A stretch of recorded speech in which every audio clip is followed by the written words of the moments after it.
Honorable Alvin Magandang gabi po sa inyong lahat. Okay, dalawa na. Sa akin po napakaganda, napakabait, at napakapasensyosang mayora. Ma'am, again, sorry. Sama-sama na po, irritable na po sa kasasorry ko. Sa akin po, sa amin pong mahal na Vice Mayor, Marica Pinpin, ang amin pong kasamang City Councilors na po ngayon. At syempre po, si Ma'am Carla Nadine, magandang gabi po. At sa lahat po ng ating pong ipinagdidiwa ngayong araw na ito, mga kapitan, sa pangunguna po ng ating Federation po ng mga kapitan, si Kapitan Edgardo Fajardo.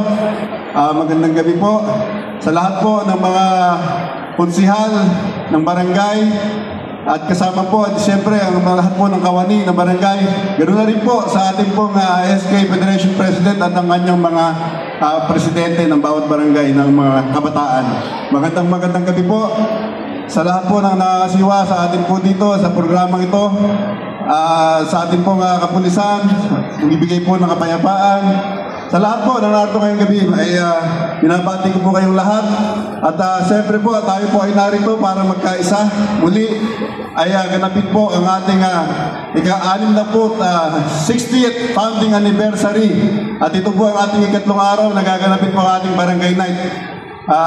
Ito po ay lagi pong ginagawa dahil kailangan po natin magtipon-tipon at magsama-sama. Ito po ang programang ibinigay po ng ating minamahal na mayora para po magkaisa po at magkasama, magdiwag po sa gabing ito.